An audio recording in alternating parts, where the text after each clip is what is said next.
प्रेरणादायक कहानी। मित्र की सलाह। एक धोबी का गधा था। वह दिन भर कपड़ों के गट्ठर इधर से उधर ढूंढने में लगा रहता। धोबी स्वयं कंजूस और निर्दयी था। अपने गधे के लिए चारे का प्रबंध नहीं करता था, बस रात को चरने के लिए खुला छोड़ देता। निकट में कोई चरागाह भी नहीं थी। शरीर से गधा बहुत दुर्बल हो गया था। एक रात उस गधे की मुलाकात एक गीदड़ से हुई।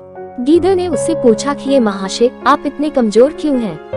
गधे ने दुखी स्वर में बताया कि कैसे उसे दिन भर काम करना पड़ता है, खाने को कुछ नहीं दिया जाता, रात को अंधेरे में इधर उधर मुंह मारना पड़ता है। गीदड़ बोला, तो समझो अब आपकी भूखमरी के दिन गए। यहाँ पास में ही एक बड़ा सब्जियों का बाग है। वहाँ तरह तरह की सब्जियाँ उगी हुई हैं। खीरे, ककड़ियाँ, तोरी, गाजर, मूली, शलजम और बैगनों की बहार है। मैंने बाग तोड़कर एक जगह अंदर घुसने का गुप्त मार्ग बना रखा है। बस वहाँ से हर रात अंदर घुसकर छक्कर खाता हूँ और सेहत बना रहा हूँ। तुम भी मेरे साथ आया करो। लार टपकाता गधा गीदड़ के साथ हो गया। बाग में घुसकर गधे ने महीनों के बाद पहली बार भरपेट खाना खाया। दोनों रात भर बाग में ही रहे और पौ फटने से पहले गीदड़ जंगल की ओर चला गया और गधा अपने धोबी के पास आ गया।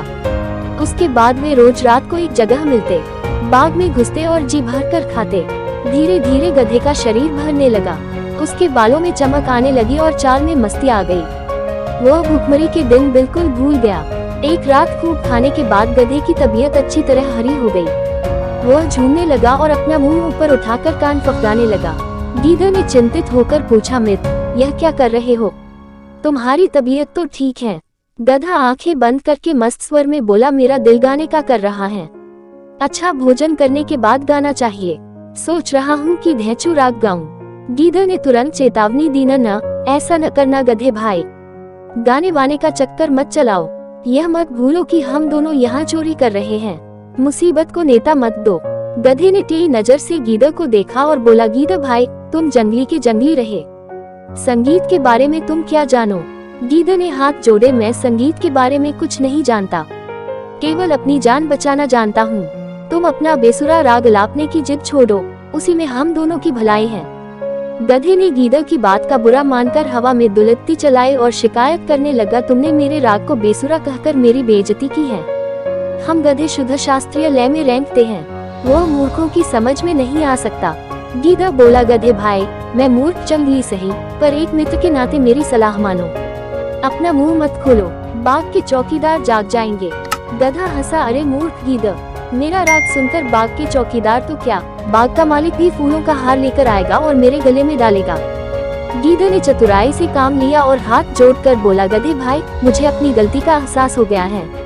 तुम महान गायक हो, मैं मूर्ख गीदड़ भी तुम्हारे गले में डालने के लिए फूलों की माला लाना चाहता हूँ। मेरे जाने के 10 मिनट बाद ही तुम गाना शुरू करना, ताकि मैं गायन समाप्त होने तक फूल मालाएं लेकर लौट सकूं। गधे ने गर्व से सहमति में सिर हिलाया। गीदड़ वहाँ से सीधा जंगल की ओर भाग गया। गधे ने उसके जाने के कुछ समय बाद मस्त होकर रेंकना शुरू किया। उसके रेंकने की आवाज सुनते ही बाग के चौकीदार जाग गए और उसी ओर लठ लेकर दौड़े जिधर से रेंकने की आवाज आ रही थी। वहां पहुंचते ही गधे को देखकर चौकीदार बोला, यही है वो दुष्ट गधा जो हमारा बाग चल रहा था। बस सारे चौकीदार डंडों के साथ गधे पर पिल पड़े।